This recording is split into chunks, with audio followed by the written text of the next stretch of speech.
Okay, what's up, everybody? Good morning. Welcome to a Friday edition Morning Scone presented by Brock, Baton Rouge Orthopedic Clinic, HUDCO Roofing, HUDCORoofing.com, Restored Motions, RestoredMotions.com, and ProCharge EV, ProChargeEV.com. Ooh, man. Voice is struggling this morning. Whew.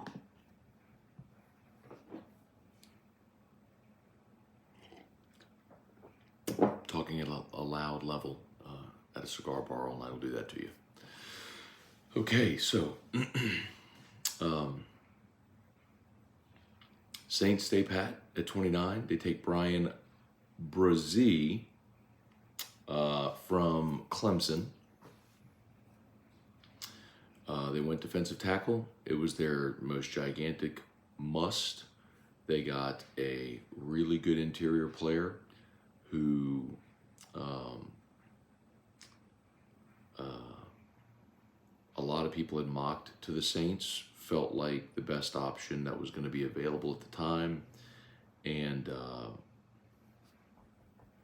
happy to see it, man. I've said this for weeks and weeks and weeks, and thought as long as they went defensive tackle at 29, I was going to be good with whatever else they did because they have so many needs on this team. So as the draft plays out, no doubt there's going to be people that and players that I think that we'd love to see that are available when the Saints pick, and we'll see what they covet and kind of how their board plays out. But again, the thing that was most obvious was this team needed to get help on the defensive line, like we talked about, in the same way that when they drafted Eric McCoy, Max Unger suddenly retired. They had to have a center. Like, you had to have a center. There was no option. So I think as tempting as it would have been to take Nolan Smith, Breese was the right pick. So, I'll give you a great case in point. When the Saints took Cesar Ruiz, and there were a lot of people who thought they should have taken Patrick Queen, and they needed linebacker help, and it would have made sense. But what we didn't know was they were about to cut Larry Warford. When they cut Larry Warford, they immediately needed a starter at guard. And so that's what they drafted with Ruiz. So we can argue about whether or not Ruiz was the right pick or has been a good player, any of that stuff. But when you have an absolute must, you have to address it. And that's what the Saints did. So I'm excited about it. Thought they did exactly right what they were supposed to do. How about the Houston Texans? Wowzers. They shocked everybody. All the odds had Will Anderson going number 2. And then about 30 minutes before the draft, boom, CJ Stroud goes 2. And now we know what Houston was planning. They went back in at 3 to get Will Anderson. So they were able to get their quarterback and then sweeten the pot where it looked like Tennessee was going to trade up, take Stroud at 3, because the way they did it makes so much sense. Because they wanted both players. So Houston could have taken Will Anderson too and then try to trade back in to get CJ Stroud. But if Tennessee was trying to trade to 3 to get Stroud as well, you would have had competition. There's no guarantee they take your deal. So you take the quarterback at 2, guarantee yourself the quarterback, and then at 3 you trade back in, and with Stroud off the board, Tennessee wasn't going to be interested. So very, very, very smart play by Houston. Will Levis falls out around 1. Another in a long line, man. The scouts and the draftniks and everybody put out their mock drafts, and you think but it goes to show you again, those guys in the front office aren't going to give away every secret. And just like Aaron Rodgers or Brady Quinn or Malik Willis last year, sometimes you look around and you go, why in the world is that guy projected to be the top pick. And come to find out, he wasn't. So, okay, let's say some good mornings here. Kelly Gross, good morning. Jeff McKithen, good morning. Appreciate everybody for being here. Craig Dugas. Let's see, Craig's tipsy scale for last night. 1 Hunt, 2 Hanny, 3 Ott, ADHD mention. Muso, totally sober, Ward Mario.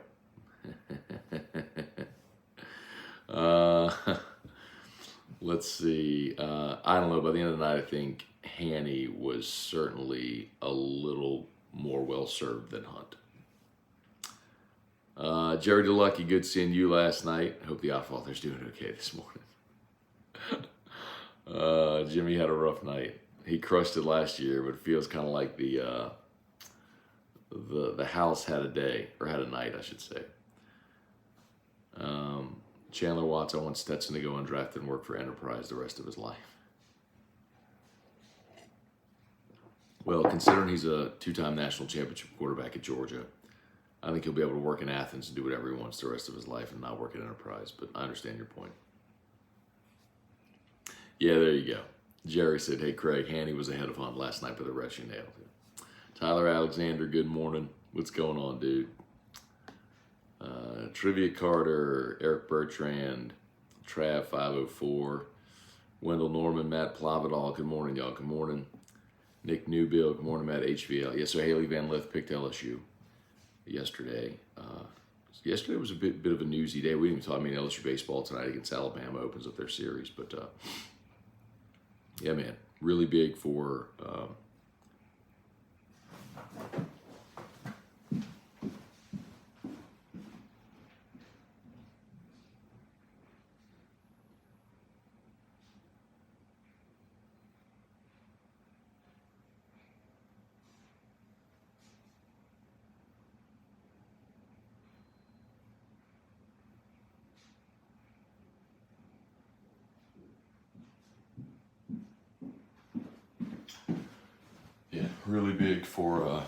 Really big for Kim Mulkey, women's basketball team. Haley Van Lith, the #1 player of the transfer portal.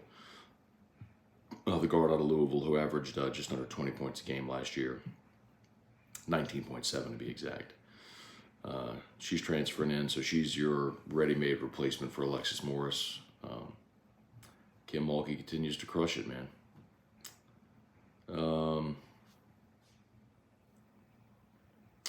It's all good, said grade the pick, Matt. A, best player at your biggest position of need. Love it.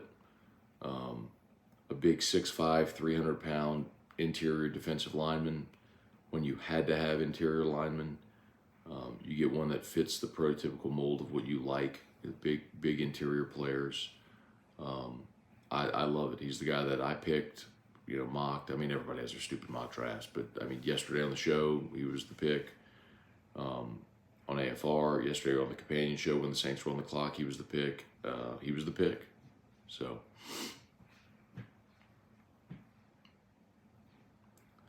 Waits and Shorty Bulls love the pick, but damn, Nolan Smith would have been nice. So, that's the tricky part with the draft, is because you never know how the rest of the draft is going to play out. Like in a vacuum, you say, hey, you got Bryan Breese at 29. Yeah, perfect, yeah. But then you realize Nolan Smith's on the board, and you're like, well, you could have Nolan Smith. He might have been a top 10 player in the draft. Instead, how about the Eagles? Jalen Carter slipped to 9.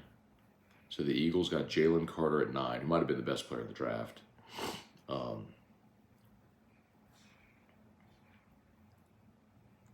And then they got Nolan Smith at 30.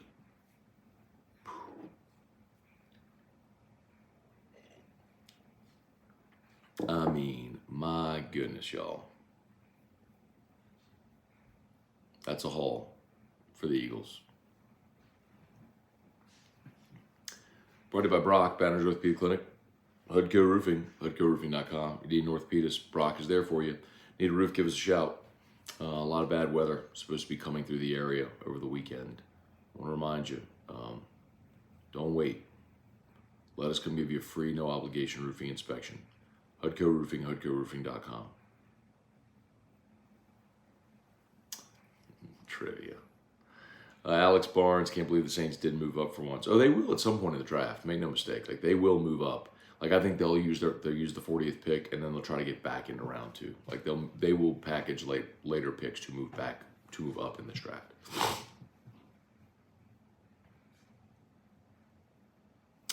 Leon Williams, Jonathan Martin, good morning. LGZ, good morning, Matt. Looks like y'all were right on Breese with AFR. Yep. A lot of people had it, man. It was just a very obvious pick, and sometimes the obvious pick is the right pick. Tim Gotro, Randall Offrecht. Matt, concerned with an injury-prone player on a team with a horrible medical staff. Okay. I don't think it's a horrible medical staff. I think you are looking at Michael Thomas and saying, oh, horrible medical staff. You're looking at one-off situations that went poorly and making a vast sweeping judgment of the entire medical staff as a result, which is reckless and quite honestly wrong. Ignoring the many times they got players ready to play and back on the field with injuries.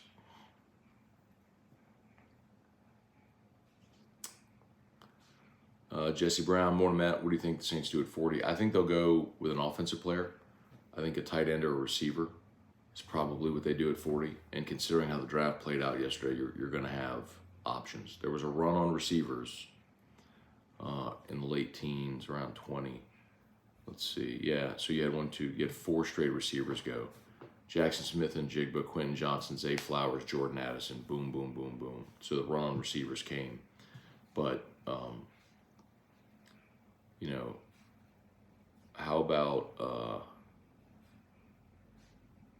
no tight ends going in? I'm sorry, Dalton Kincaid from Utah went, but Michael Mayer's still out there.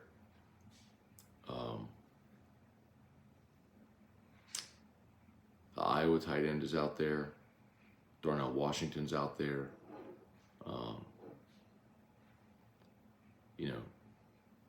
Tight end feels pretty obvious. We'll see.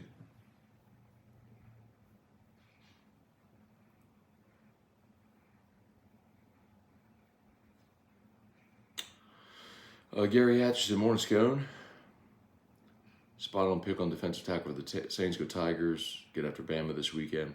Yeah, if y'all missed it, we had Gavin Dugas in studio yesterday. It was a fun chat. Spent a couple of segments with us there at the end of the show. Talked about his eye surgery he had before the season. Talked about his shoulder injury. Talked about going against Paul Skeens and what it's like playing with Dylan Cruz. It was a great convo. Great convo if you missed it. Scott Fontenot, good morning. Sheldon, Mark Fleming, how many years eligibility does she have? 2. Haley Binleth has 2 years of eligibility. Scott Fontenot, Adam Penny, good morning. Happy Friday. Baseball's hardest test this weekend when it comes to the pitching matchup. I don't understand. What are you asking? Like which Alabama pitcher presents the biggest matchup problem for LSU? So they do have a set rotation. There's no TBDs on Alabama's rotation. So Luke Holman is their Friday night guy. So he'll get the ball tonight. He's got good strikeout stuff. So 53 strikeouts and 45 2/3 innings pitched. He's good. He's not Paul Skeens, but he's good.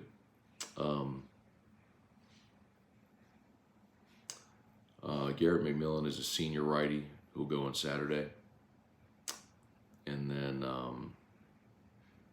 Jacob Maneri is but I didn't say Maneri, it's McNary.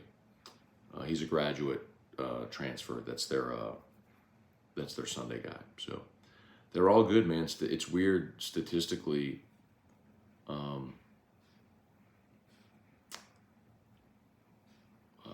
Alabama's pretty good. Like when their team batting average is 308, so that's second in the SEC, by the way. So they can hit it. LSU's the only team, by the way, better. LSU's hitting 320. So, excuse me. And then they're third in the SEC in ERA, staff ERA. So statistically, they're very good. What's happened with Bama is they've beaten the bad teams on their schedule, and they've lost to the good teams on their schedule. So they're 9-9 in the league. And now you have to go on the road against the best team on your schedule. So my assumption is LSU will win this series. But Bama's a good team. They're veteran. Bama's one of those teams that, like, everybody starting on Bama's team this year was basically back from last year. I mean, they are a very veteran team.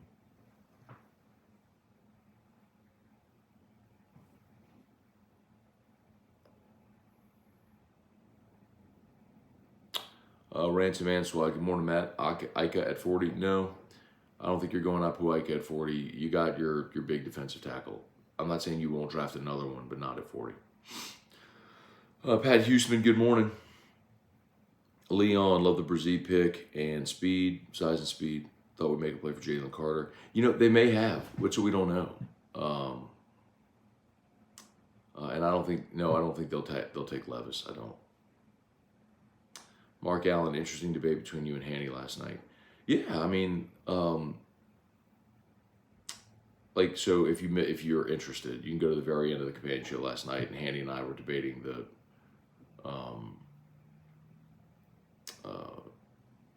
Derek Carr. He said he has been waiting to debate me on the Derek Carr thing for a while, so we talked about it last night. And ultimately, what we came to is an understanding that we just have different approaches, which is fine, which is what I've said all along. Like, I'm not trying to tell somebody they're wrong or that I'm right. My only point that I've made over and over again is that if you go Carr or draft, it's all about risk tolerance. It's just, I know the Saints will win more games. I've said this, I've said this so abundantly clear. I know in 2023 the Saints will win more games with Derek Carr than with a rookie or Jameis or anybody else, Andy Dalton, anybody else who would have been available. But I would rather see my team make a play for the future, reset, do what the Houston Texans just did. Like, who do you feel better about long term? The Saints or the Texans? The Texans drafted Bryce Young. They got Will Anderson. Like, they knew they were going to stink last year, but they made a play for a guy that could be a generational talent for them. Anyway. Yeah, Jeremy Vice, Eagles defense is stacked. Yeah.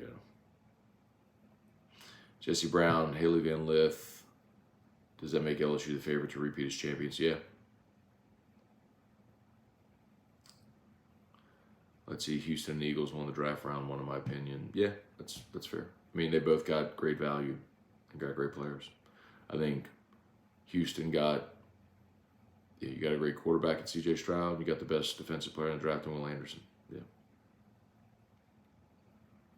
And the Eagles got two dynamic defensive players at tackle and at linebacker, both at insane value that nobody thought they'd be able to get.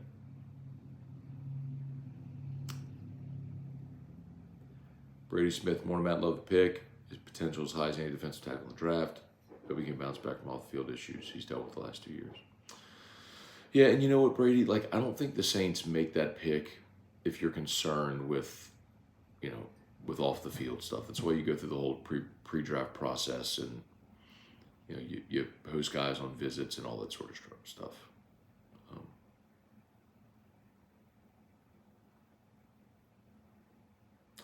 Bryan Little said the Texans drafted C.J. Stroud. Yeah, no, I know. What did I say? Say Bryce or Stroud, like Stroud at 2 and Will Anderson at 3.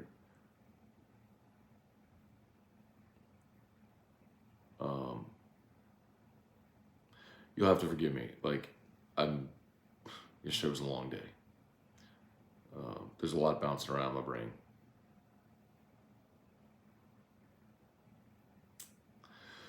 Quentin Breakbill, good morning. Y'all do me a favor, smash that like button. 119 watching live there on YouTube. Appreciate y'all. If you're new, please subscribe up to the channel. Oh, I'm gonna remind y'all, Sunday's the last day. Sunday's the last day to enter for the ProCharge EV charger giveaway. Any business or commercial building in the state, in the entire state, can register. Just go to prochargeev.com, click the pinned link here in the chat, and enter. A couple more here. Chris Anthony, morning, Matt. The guy we drafted is good, but man, so.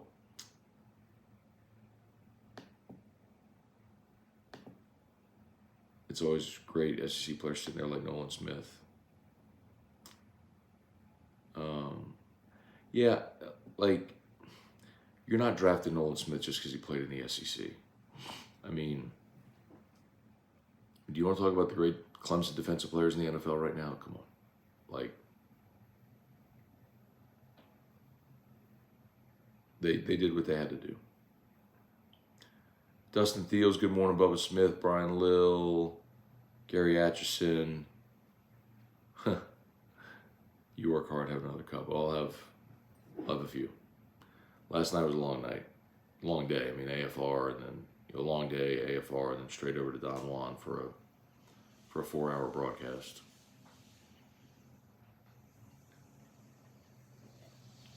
My pipes need a break. Oh, hang on one second, y'all. The lawn people here. Drew's gonna want to see him. Hang on.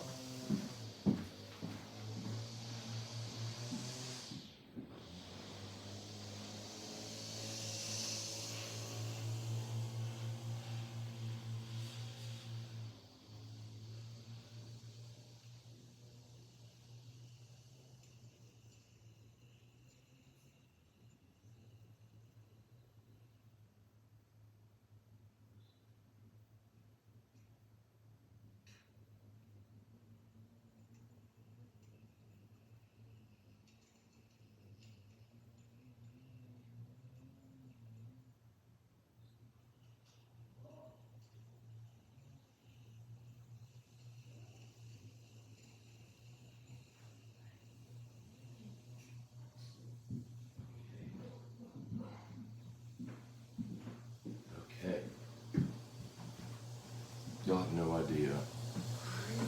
Y'all have no idea how hard it is to get him up usually in the mornings. He just popped right out of bed.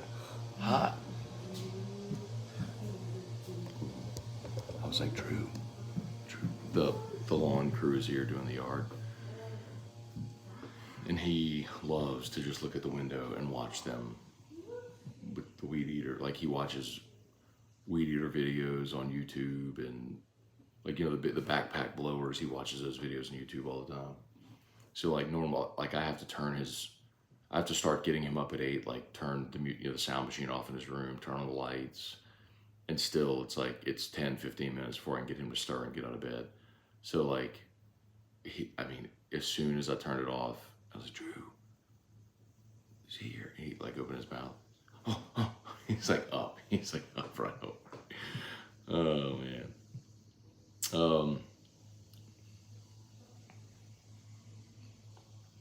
Let's see, do a couple more. Greg Dugas, Gavin Dugas, I know. I'd pay a premium for Ott to drop F-bombs and rant for an hour. I'd also pay a premium to watch Musso and Hunt argue for an hour. Did Musso and Hunt argue yesterday? They were on together when I was not there. Hey. Ransom Antoine, Houston looks like me playing Madden. Kyle DeVille, good morning. Antron Hemingway, morning, Matt. You watching round 2 and 3 tonight? Yes, so I will have the baseball game on the big TV, and I'll have the draft on my tablet for sure. That's how I'll roll tonight. But I love the draft. I'm going to be locked into it. Very curious to see what the Saints do at 40 and beyond.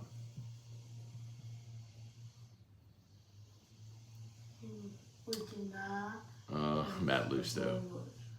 Very smart play by Houston. After 10 years living in Houston, never thought I'd hear that reference to the Texans. It was shrewd what they did, because if they had picked him in reverse, if they had picked Will Anderson second, they would have had competition for Stroud, number 3. And by taking Stroud, they essentially eliminated the quarterback needy teams from trying to make a play at 3, and so they lessened the competition to go get Anderson at 3. So Barry Jocelyn, the voice is struggling due to all the yelling at Handy last night. Wasn't yelling at him, but you always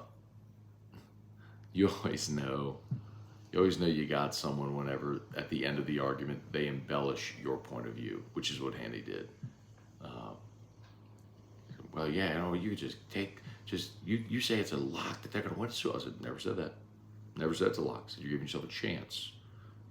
You draft a quarterback, you have a chance of drafting Joe Burrow. He's like, hey, well, you're the Jets, you're the Browns. It's like, or you could be the Bengals with Joe Burrow, or the Chargers with Justin Herbert, or the Bills with Josh Allen, or the Chiefs with Patrick Mahomes, or any team that has had success drafting a quarterback high. Do you trust your board? Do you trust your ability to scout and evaluate and develop players? The Jets and the Browns over the years have shown they're not good at that. We have never seen the Saints draft a quarterback high.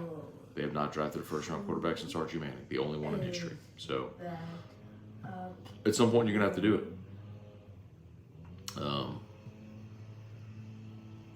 Kendall Array, what we got, Matt, tight end or DN at 40? I think, obviously depends on who's on the board, but I think with 3 big-time tight end prospects still out there, I think one of them will be there at 40. I think that's probably your pick.